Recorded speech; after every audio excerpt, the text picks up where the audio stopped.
Bye-bye.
Bapak-bapak sama bapak-bapak kepala sekolah pengurusan PKS sedang meninjau lokasi pelaksanaan Kampung Inggris. Oke, halo. Oke, mantap.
Bersama Bapak Bupati Lombok Timur dan Bapak Tuan Guru Haji Fauzan Zakaria LC, di mana pada saat itu tahun lalu memang kami mencoba untuk mengirim anak kami sebenarnya untuk belajar ke Pare sebelum pandemi muncul, di mana pada saat itu tiketingnya semua hampir sudah, kalau kita hitung-hitung, 3 orang kami kirim selama 1 bulan menghabiskan dana 5 juta rupiah, mulai dari tiket Juanda ke Pare. Panjang sekali prosesnya, tetapi kan itu semua gagal sehingga kembali, sehingga inisiatif inilah terbentuk bagaimana ada Kampung Inggris di Lombok Timur ini, sehingga diminta Bapak Tuan Guru Fauzan Zakaria untuk mensurvei desa mana yang cocok di Lombok Timur untuk dijadikan sebagai area Kampung Inggris tersebut. Nah, dari hasil itu memang karena desa Teteh Batu Selatan dan Teteh Batu sekitarnya ini merupakan daerah tujuan wisata, sehingga dipilihlah Teteh Batu Selatan ini sebagai lokasi. Nah, dari sana mulai dibuatlah SK bersama kebetulan Kadis Pariwisata selaku ketua tim pada saat itu, semua OPD terlibat untuk kita mengadakan studi banding bersama teman-teman media ke Kampung Inggris Pare selama 4 hari. Nah, sehingga dari sanalah mulai. Nah, karena ini prospeknya kita akan mengkanter wilayah timur Indonesia, termasuk Sulawesi, Kalimantan, Papua dan sebagainya, supaya nanti tidak harus ke Pare, mereka akan datang ke Lombok Timur. Itu di satu sisi adalah hampir 1.760, kalau hampir 2.000-an lah kira-kira, kurang sedikit sekolah-sekolah yang ada di sini, sehingga potensi itu sangat besar untuk pengembangan SDM kita. Nah, kelanjutan dari itu sehingga jujur kami sendiri mulai itu sudah menginspirasikan bahwa kelebihan kita yang berada di TT Batu Selatan ini jauh daripada dibanding Pari. Karena kenapa? Untuk mereka saja untuk praktik objek itu mereka harus ke Borobudur, harus ke Prambanan, harus ke Bromo. Sementara kita di sini kita sudah ada siapkan tempat hotel untuk nanti bulan April sudah mulai berdatangan tamu-tamu mancanegara untuk sebagai praktik objek. Nah, untuk Green Ori ini kenapa kami rubah sebagai Green Ori Language Center ya, kebetulan kami bentuk lembaganya.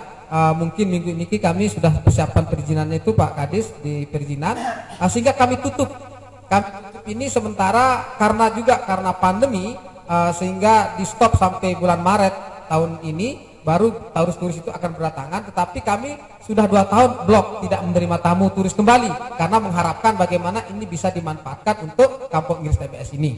Nah, sehingga kami perbaiki hotel yang sebelah, kebetulan kami juga punya di sebelah, yang di sebelah jalan itu kawasan ke belakang, itu kami akan buat untuk bagaimana anak kita nanti bisa tempat belajar praktik sama bule-bule yang dibimbing oleh adik-adik tutor ini. Nah, jadi area ini kami jadikan khusus seperti pondok pesantren, karena tutor-tutor kemarin yang mengajar dari Pari itu adalah lulusan-lulusan pondok pesantren Gontor, As-Salam dan sebagainya, sehingga mereka menerapkan anak-anak kita nanti yang akan belajar ini seperti pondok pesantren.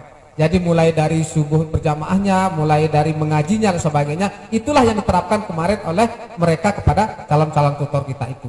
Dan alhamdulillah di area ini bapak-bapak saksikan tertutup semua, yang berada di pintu depan, bahkan rumah yang di depan itu yang sebelah pintu masuk sebelah itu kami jadikan khusus sekitar 10 sampai 20 orang untuk mes perempuan. Nah, rumah besar itu nanti ada tutor camp istilahnya. Tutor camp itu nanti di mana tutor camp itu yang tutornya perempuan, mereka yang akan membimbing mulai dari bangunkan subuhnya, mandinya sampai dia tidur dibimbing oleh adik-adik tutor, termasuk yang laki-laki ada tutor camp perempuan. Mereka punya tugas berbeda-beda. Di satu sisi nanti yang khusus tutor camp mereka mengurus anak-anak, mulai dari mandinya sampai dia tidur, kegiatan itu mereka yang kontrol. Nah, untuk tutor yang mengajar khususkan untuk tutor mengajar, jadi tidak campur aduk nanti artinya. Jadi keseriusan dan ketepatan waktu daripada anak-anak kita yang belajar insya Allah akan cepat beradaptasi. Nah, untuk fasilitas yang lainnya kita menyiapkan beberapa kelas seperti kemarin ini insya Allah 10 kelas sudah ready, termasuk di tempat ini terutama yang di atas ini khusus untuk berjamaah, sholat berjamaahnya ada di musola di atas, terus ada di depan mungkin untuk yang laki-laki, nanti mungkin beberapa kita tambah lagi. Dan ini untuk tempat belajar. Tempat belajarnya niki tidak harus pakai ini, bisa pakai lesehan, tetapi nanti kalau sudah belajar kita buatkan seperti ada meja-meja per orang-orang. Itu jadi ini bisa untuk 2 kelas, di sana bisa kita sekat jadi di aula besar 3 kelas, di kantor kita di sana ada 1 kelas, dan juga bisa di gazebo di dekat kolam renang, bisa di gazebo ini semua. Jadi outdoor itu juga mereka lakukan. Jadi tidak bosan seperti di ruang kelas. Jadi itulah perbedaannya kita di sini. Mungkin nanti ada berugak-berugak di pinggir-pinggir sawah ini sambil mereka bisa menikmati sawah dan fresh pemikiran mereka. Nah, terlepas dari itu juga nanti kita menyiapkan juga sedang Pak Kadis di sana di sana ada 4 kelas di dekat kolam renang juga ada di sebelah. Jadi nanti bisa bapak-bapak lihat dari sisi fasilitasnya ini memang insya Allah untuk nampung 100 orang sudah kita bisa siap. Nah, untuk keterlibatan masyarakat memang ada sudah 8 lembaga yang sudah terbentuk, termasuk lembaga-lembaga yang dekat-dekat penginapan ini ada homestay di sebelah ini yang langsung tinggal di rumah itu juga itu sebagai persiapan manakala di tempat ini tidak menampung untuk anak-anak kita. Apalagi ini nanti keterbatasan pandemi ini kita sudah persiapkan ranjang susunnya, dan ada yang 1 kamar untuk 2 orang, 1 kamar untuk 3 orang, ada 1 kamar untuk 4 orang dengan protokol kesehatan yang sudah kita siapkan. Kaitannya dengan itu juga masyarakat terlibat dari sisi membangun rumah ya, untuk persiapan ini yang bisa 1 kamar untuk keluarganya, 1 kamar untuk anaknya, 2 kamar untuk disewakan. Itulah nanti kalau tidak nampung mungkin ada dari luar daerah juga mereka lembaga-lembaga itu akan bisa menampung seperti itu, seperti di Pari. Di Pari kita lihat pada waktu itu Pak Kadis dia ke rumah bisa buat satu camp itu minimal 10 sampai 15 orang. Dia langsung buat kayak homestay, tinggal sana langsung di terasnya dia. Itu sudah jadi camp itu. Nah, di situ juga kita manfaatkan seperti di sekitaran dusun Lekompit Daya Teteh Batu Selatan ini akan sudah siap beberapa rumah yang akan menampung anak-anak kita nanti. Nah, selanjutnya untuk berkaitan dengan proses pembelajaran itu juga nanti mungkin adik-adik kami ya sebagai calon-calon tutor yang kemarin di TOT itu 40 Pak Kadis, bapak-bapak 40 orang, tetapi sebagian memang karena sudah tahun ada yang sudah kawin, ada sudah keluar kerja, karena memang harapan kita manakala adik-adik tutor ini selesai mereka bisa langsung bekerja untuk bagaimana ini bisa berjalan, tapi karena situasi dan kondisi tidak memungkinkan sehingga sebagian masih insya Allah 20 orang, dan selanjutnya memang tutor-tutor yang profesional yang akan dipare mungkin minggu depan akan datang, karena kita sudah sampaikan kami atas nama GLC bekerja sama untuk bagaimana membantu setelah pertemuan dengan pemerintah daerah atau Pak Bupati, bahwa beliau juga akan siap mengirimkan tutor-tutor yang lebih profesional membimbing kembali adik-adik atau anak-anak kita yang akan belajar di sini. Nah, karena itulah insya Allah mudah-mudahan fasilitas pendukung yang kami siapkan kita sudah siap 95%, tinggal penataan saja apa yang kurang dari sisi masukan